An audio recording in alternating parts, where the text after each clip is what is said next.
So for today, it has been 1 year or more than a year since I became Japanese, and I put out I think 3 videos in my YouTube channel about my journey to become a Japanese, and I received so many questions about it. So I decided to make a video about Japanese naturalization Q&A.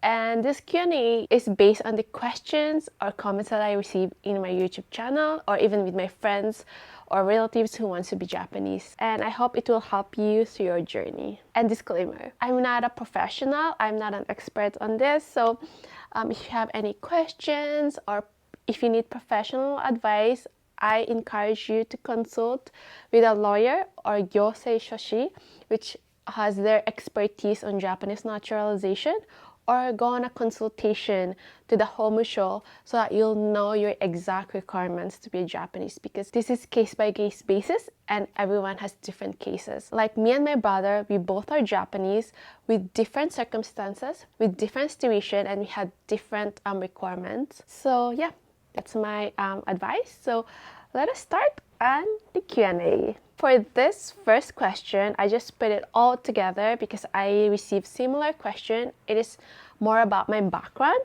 how many years I have lived in Japan, whether I work in Japan, and my Japanese level. I kind of want to talk about that and how it affected my Japanese naturalization process. So my background, I actually grew up in Japan. I went to Japanese elementary school. I went back to my country to study high school and college. And since my family still lives in Japan, so I came back after I graduated college and started working. So by the time I applied for my Japanese naturalization, I believe I was 7 years in working in Japan. I live in Japan most of my life, and I grew up in Japan. But by the time I applied for Japanese naturalization, it has been 7 years since I have worked. And if I'm not mistaken, one of the requirements to apply for Japanese naturalization is you need to be working in Japan and paying taxes in Japan for 5 years. So yeah, that's my background on how long I lived in Japan. And I actually answered how long I have worked in Japan. So I have worked in Japan for 7 years when I applied for Japanese naturalization.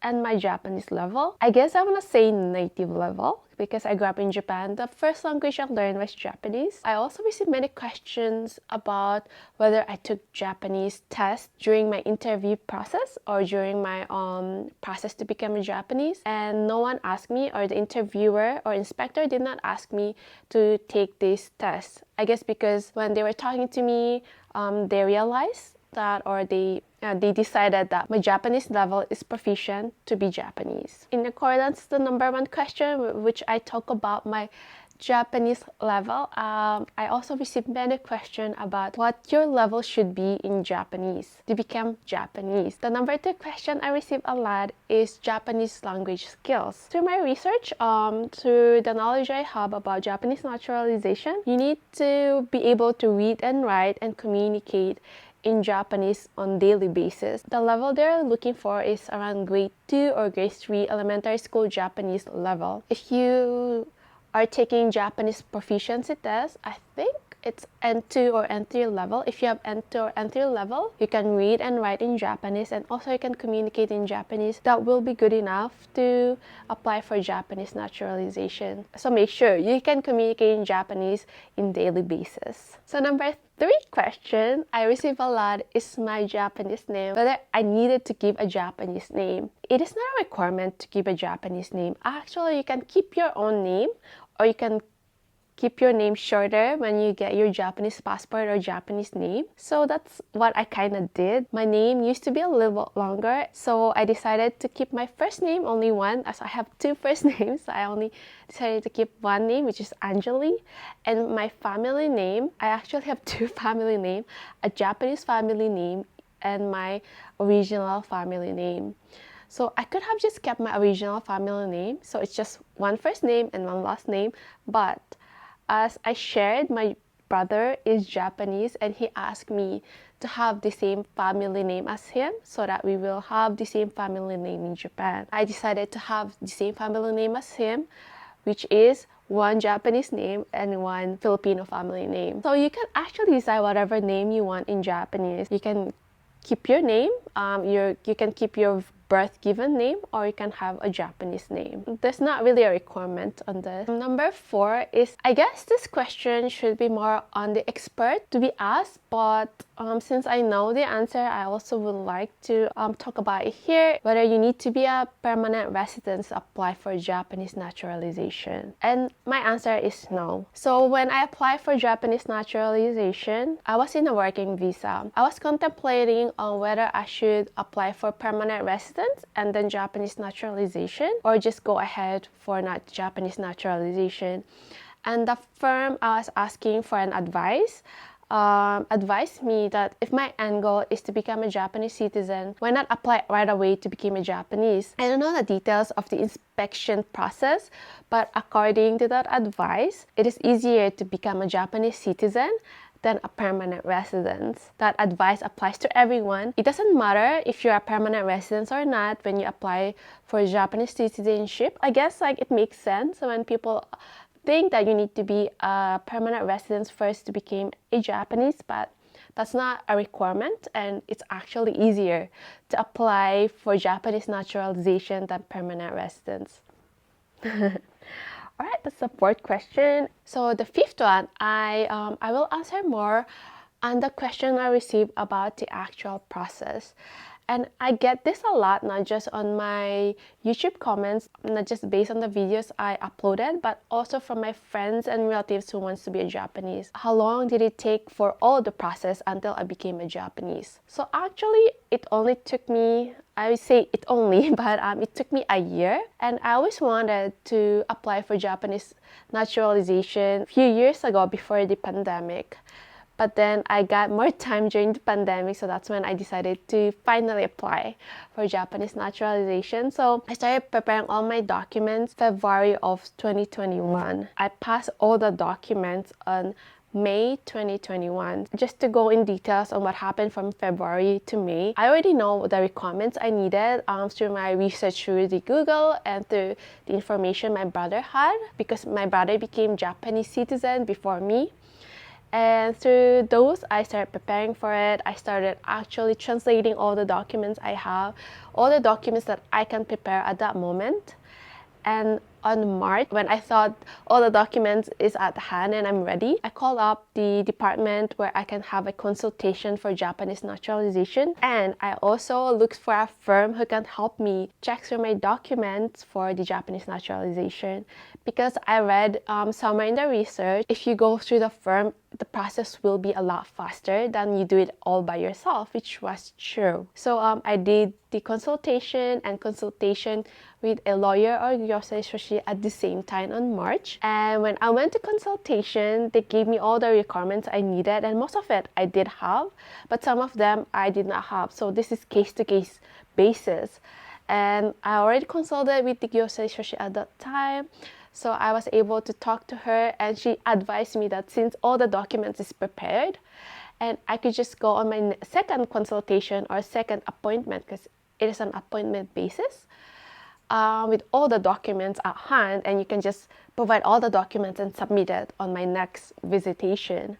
So that's what I did. So from February to May, I did all the consultation. I prepared all the documents in May.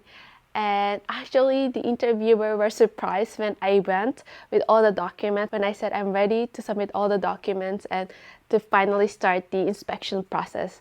Because the inspection process will only start when all your documents is with you. And the inspector or the interviewer checked all my documents and he accepted it, and that's when it started. I guess inspection phase started on May for me. I just want to share my brother's experience as well here. I'm not gonna go into details.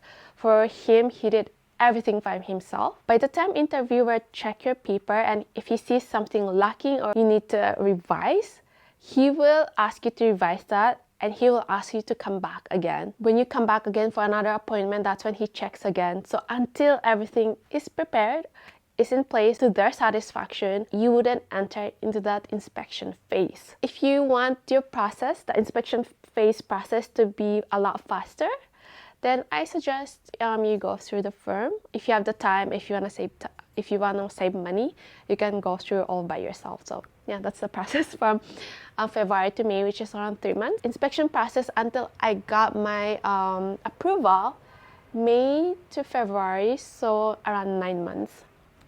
It took me 9 months to have their approval. Actually, that's a lot of people, when they hear that, they say, oh, that's pretty long. Actually, that's shorter. Some people take a year or more than a year. I was lucky because my brother was already Japanese and I was already working. All in all, it took me 1 year preparation, and the inspection phase is around 1 year. And yeah, you may expect shorter than that or longer than that. So it's case-to-case basis. And if you're already applying right now, or if you're already in that inspection phase where all your documents has accepted and you have submitted everything, don't worry if they haven't called you right away, because at that time I needed to call them because I changed job, and that's when we started communicating with the inspector. You can also check that story in my other videos. I'll link it down below. I think that's the 5th one. It's much better to do it yourself or with a firm or gyosei shoshi.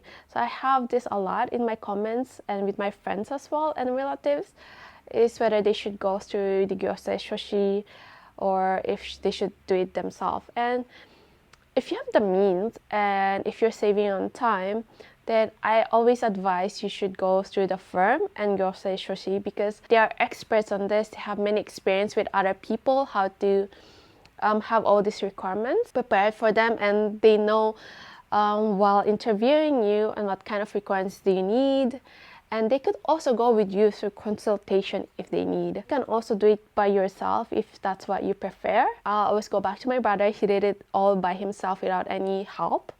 So you can also go through that. But my advice is go through the firm or gyosei shoshi. It will make your life easier. Someone will check the documents for you. It will make the time of your application a lot shorter. Yeah, my advice is go through gyosei shoshi. And even if you spend the money, I don't know how much right now because every gyosei shoshi or every firm has different rate, but I think it's worth it. So the next question is whether all the documents need to be in Japanese. Well, if you go to gyosei shoshi or to a firm, you will already know this, but all documents needs to be in Japanese. The original documents, such as your birth certificate, doesn't need to be Japanese, but you need to attach a translation with it. So the translation, you can actually translate yourself. The only requirements for the translation is you need to write who translated it and when it is translated, if I remember it correctly. So for all my translated documents, I just put my name and I just put the date when it was translated. They don't really have a requirements of whether the translation should be from a firm, actual translation firm, as long as it is in Japanese or it is translated. Everything needs to have a Japanese attachment to it. So the next question is, did the inspector inspect my work or house? In my case, not in my knowledge, the inspector did not go inside the house. They may have been outside, I don't know, because I was not aware or I was not informed. In my knowledge, they did not go to my work. In my work, you need to have a permission for someone to go inside the work, because a lot of them are confidential. People just gonna go walk into my office. I need to ask permission for them to go to the office. So inspector did not ask for my permission to go inside my house or go into my office, but they may have been around the area without my knowledge. And for my work, they actually called the HR, the human resource of my work. They asked for the name and the number, and I provided that to them. And actually they talked, because the inspector told me that they talked. They called me after he talked to the human resource. So I think for my experience, that's the only experience I had, that they called my office, they called my work, the human resource. Yeah, I'm not sure if they went to the actual area, but they did not come inside my house or went inside the office. So the next question is, was there a citizenship ceremony?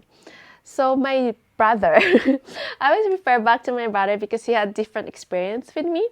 It's for him, he actually did.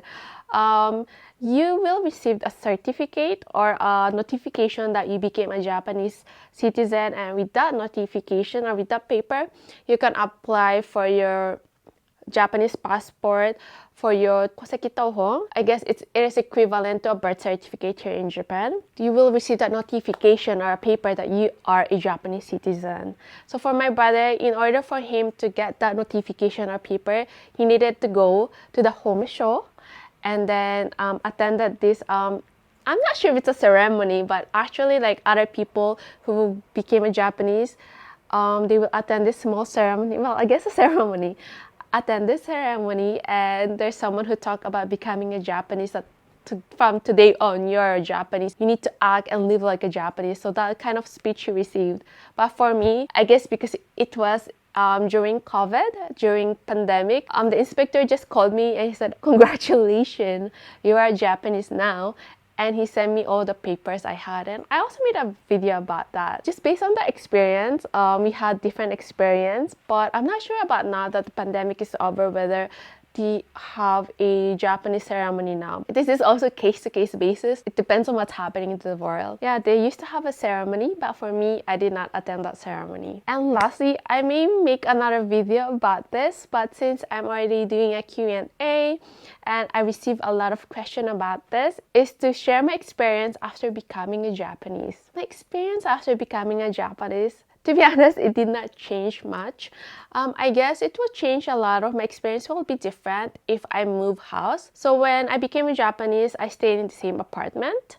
And I'm still staying in the same apartment that I'm now a Japanese. If you move house or if you have an apartment, it is actually easier for you to get an apartment if you're a Japanese rather than if you're a foreigner. So yeah, in that way, I do not have any different experience. And even with my company now, I joined the company as a foreigner, and when I became a Japanese, I'm still staying in the same company, so that may change a little bit if I change company. But I guess the comfort or my peace of mind as a Japanese here, that if I lose job, if I want to rest from having a job, I don't need to worry about my visa. That's a peace of mind that I cannot get if I wasn't a Japanese citizen. And recently I traveled to different countries. As a Japanese, I did not have to go through, I guess, the visa process to go to other countries. It was a lot easier coming back to Japan, leaving Japan. But Japan is the #1 passport in the world. So now that the pandemic is over, it will make a lot difference for me to travel, because when I have my Philippine passport and I had a business trip in Europe or even in Australia, so I had a couple of business trips here and there, I always needed to apply for visa. So if you are from third world country like me, you have this first world passport, a Japanese passport especially, it will make your life easier if you travel around, and I'm excited to travel again. I think that will be a different experience for me. Did my life change drastically after becoming a Japanese? Not really, but I am sure that as I live in Japan as a Japanese, it will make my life easier. It will help me to navigate my daily life, my processes here in Japan. I don't need to have my visa extended or apply again for another visa to go through immigration. And I'm excited because I'm planning to move place very soon. So hopefully that process will be a lot easier, because when I was a foreigner and when I had a foreign passport, it kind of was challenging for us to get an apartment. If you want me to share that experience with you, just me talking again, let me know. But yeah, that was a tough experience for me to find an apartment as a foreigner. And now that I'm a Japanese, I don't think I would need to worry about that. Other than worrying about how to pay for the apartment. I talk a lot in this Q&A. I hope it helped you a little bit, and let me know if you have any questions about becoming a Japanese. I will try my best to answer. If you want me to make another video about this, I will make one again, hopefully soon, after a year from my last video. Alright, if you're applying for a Japanese citizen and if you're in the process, good luck. If you are a Japanese citizen through naturalization, congratulations. And good luck everyone, and thank you for watching. Bye.